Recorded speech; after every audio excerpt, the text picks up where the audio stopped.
Hi, it's Maggie here again at Minnie the Minx UK on YouTube, featuring the Captain. What I wanted to show you today was both my daughters and my husband bought me this Sizzix Big Shot for an early Mother's Day present, and they've allowed me to use it just now. Part of the reason of getting this is I had some dies. I'd bought these nestling dies. They're magnetic dies, and they didn't cut through on my I've got the original red Sizzix, I've also got the Sizzix Sidekick, and I've got an embossing Sizzix wee machine, and I've got the Cricut, the original Cricut, which is one that you plug in, so you couldn't use these dies on it.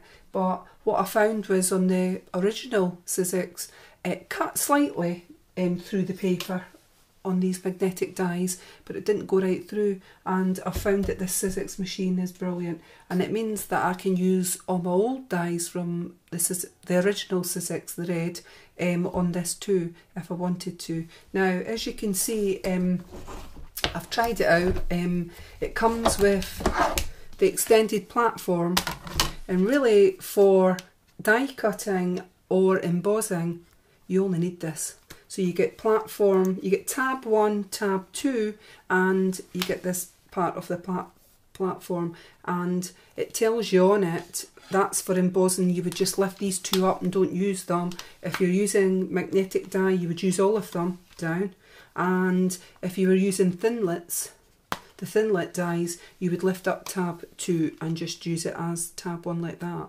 So it actually came, the actual machine, the extended platform, the extended multi-purpose platform, 2 clear pads. A little tip would be, whatever way you're cutting, because it depends if it's a framelit or if it's a thinlit, if it's cutting down the way or up the way, keep one pad a good pad, clear pad, and the other one you'll see all the cutting marks on. So anyway, it came with them, and it came with these little die cuts, Sizzix ones that pop out, and they do, it's like wee framelits, etc. I've cut some out already on card just to let you see on this. And it also came with these thinlit dies. One's a butterfly, and you poke out the little bits. So just for an example, that's one there. I've folded it to make it look like 3D, and it came with this embossing folder. And it's actually really pretty on the embossing. I'll quickly show you on this bit. I hope you can see it on there. It was really pretty. And you also got this big die, and on this big die, I don't think you'll be able to see it, but there's a love heart, a butterfly, smaller hearts, and 2 circles. And basically it's just die cut shapes. And you got this was the starter kit. It's a little pad of paper if you wanted to use that. So what I'm going to actually show you using the Sizzix die is how to make these easel cards. They're very simple. Just added a butterfly in a 3D dimension, or you could have it as like this, as a note, like a little notelet. What you'll find is that though probably wouldn't stand up; it'll fall forward. As a card, it's not really ideal, but as a notelet it is.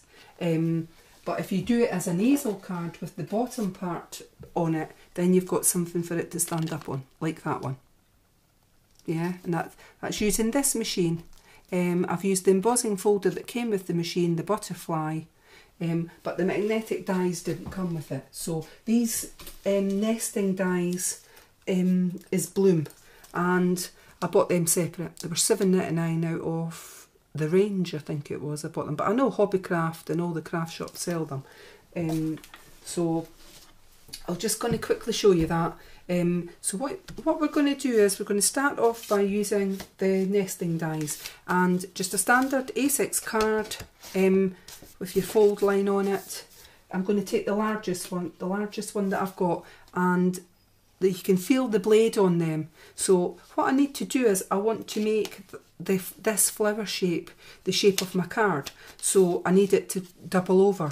So when you place it on this machine, you have to leave a little bit at the top here when you're cutting out. Because if I cut it out like that and put it through the machine, it would be 2 single sheets that would come out. Two single flower shapes, and I don't want that. I want it holding together, so I need to leave a space at the top. So I'm using the whole of the platform. I'm using my clear cut die, which is going to face this way, and my paper in, and my die is going to face down the way. Now, to hold it in place, you can use a post-it note just to hold that in place so it doesn't move, but I'm just quickly going to show you like that. Oh, it's moving about, and all we're going to do is crank it through. So you're pushing it through. That's the platform with 1 and 2. If you hold the top like so, like that, and it comes out the other end. You might hear some wee crackling noises, but please don't worry. It's nothing to worry about. And when it comes out and pop it out like that, you will find that you've got, that's the base of your card. Like that, right? So what you need to then do is, I've actually got some here that I'm going to show you, that I'm going to use as my template. So that was the very first part of that. You disregard that bit. Now you actually then need to take the same cutting die, and you need to cut out another. If it's white card you're using, you need to do a separate bit. The reason for that is when you're cutting it through is this part here gets folded over, folded in half on your easel. So you fold it like that, and you would score it with your bone folder to get this shape. And so when you cut out a separate large piece of white paper, the flower shape again, it would get stuck on the front of that. Alright, so basically what you're doing is you're going to put through just a separate sheet of paper with your magnetic die, exactly similar to what we just did. So you place your white piece of paper in there on top of this clear one, with your paper down and your die facing down, that over the top, and you can crank it through. And what you would actually get is one like this. Just plain bit of paper, but I want to emboss it. So once you've put it through and you've got your flower shape, you would then open your embossing folder. Now you can feel one's a soft side, one's quite a jaggy, pushy up side. So if wherever you want the raised bit of the embossing, you would place it flat down. And remember, the raised bit, if it's the jaggy bit, that's the bit that's going to pop up the top onto this side. So basically you would put that folder in on your thing. What you need is, you need to take away on the Sizzix extended multi-purpose platform, you take away tab 1 and 2, so you would just fold it back, right? And you would put the platform into your Sizzix machine. You would use your clear die on the bottom, your clear pad, your embossing folder with your bit of paper inside because you want that to be raised up. Put it in there, place your clear pad on top, and you crank it through. And when it came out, it would be embossed as that is. Yep. And that's basically that. That's basically your bits done on this machine that I'm going to use for today. So now what I'm going to do is move it away so I can actually show you doing the card. Okay, so what I've done was, what we did is we used the largest die, and we cut it through so that it was like this. So it was a easel card in a flower shape, and then we've halved it in 2 like so, and then we put the same die cut nestling die here, the flower shape, the largest one, through on a single white piece of paper, then we embossed it. And then it's up to you, you can take the next size down and put that through on the machine, clearly up to yourself, and do it in a different colour, and you get a shape like that.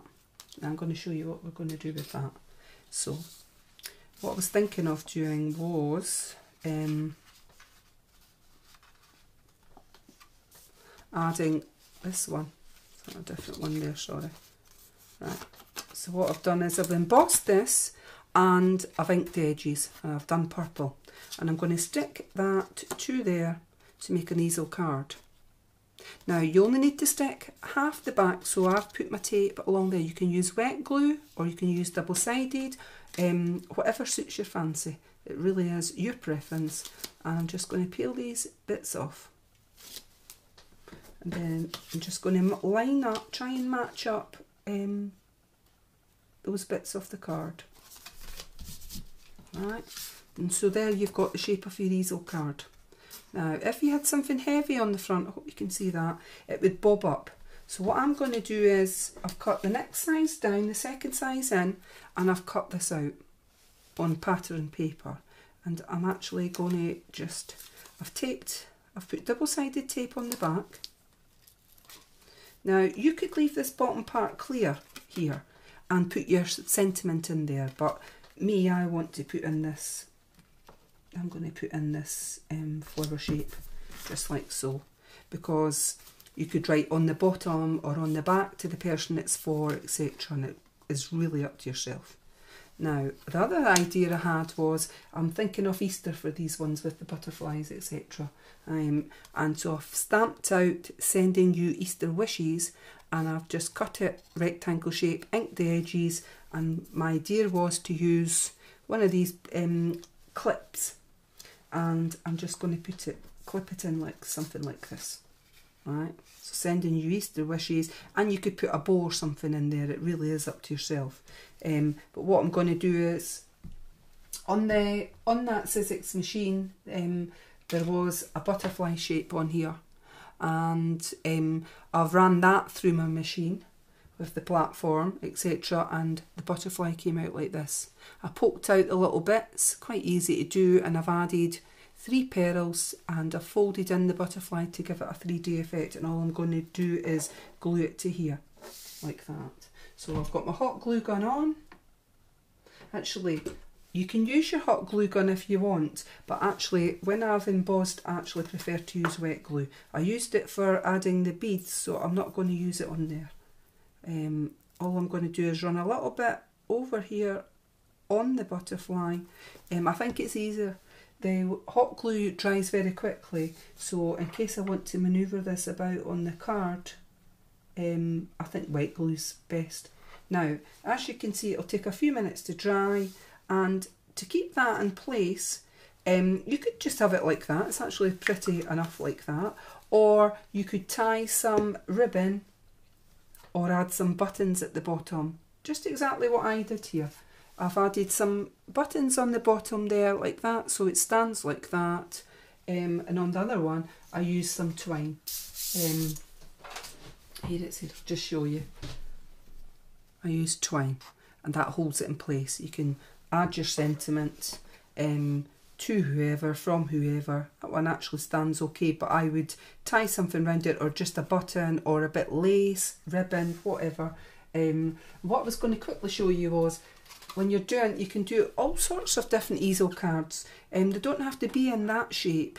I did a little square thank you one before, and I've done this one. The whole point is, easel, it can lie flat and it can go in an envelope. Now it will be a little bit bulky, but even your butterfly can lie flat, and when the recipient gets it, they just boof it up like that. This one was a rectangle shape done, and all I did was, plenty of people on YouTube that do them. They actually, it's a twisted easel, and basically all you're doing is you're getting like a piece of paper like that. I've embossed this, and you fold it like that, slightly shorter than in half. Plenty of measurements for a twisted easel card online, and then you half that part, you fold it in half, and that gives you the shape of your easel card. And if you had it down like that, you would get, if you wanted a rectangle, another rectangle like what I have there, you would add that across, and then it would actually lie flat once it's decorated. Or if you're making a topper, you add your topper part up here and it pushes it forward. And it's as simple as that. You can make it as plain as you want or as fancy as you want, but so it doesn't have to actually be the flower shape, but I actually thought these were really cute and pretty. And as I say, you could use that as a post-it note, as a little note to somebody, a little thank you or whatever on that one. So the easel ones stand up. and you could add a picture, anything you want, but they're really pretty. So, music of today, it's not a band that I've actually saw live yet, but my husband recently went to the BBC Radio 6 Music Festival by night. It was in Sage in Gateshead, and that was Sunday the 22nd of February. It was on all over the weekend, Friday, Saturday and Sunday. He just went to the Sunday, and while he was there he saw King, Creosote, Wire, Public Service Broadcasting, Neneh Cherry, and he saw bits of other people, the Maccabees, etc., as John Hopkins had actually pulled out due to illness, and we were a big fan of his. Anyway, Neneh Cherry was playing, and I liked her from way back, and my husband got to see her and said she was brilliant, and apparently she's had been away for about 18 years from doing music or something, and this is her return with this CD called Blank Project. So I'm giving Neneh Cherry a shout out. My husband bought me this. It's a deluxe 2 CD edition with bonus remix CD, and I have to say I love it. So never had the chance to see her live yet. I was too not well to go to the BBC Radio 6 Music Festival but by night, but I hope that I get to maybe another year go and see. I think last year it was in Manchester, so it was Gateshead this year, so who knows, might be Edinburgh next year. Hey! Anyway, thank you very much for watching, and I hope you like my little tutorial. Thanks, bye!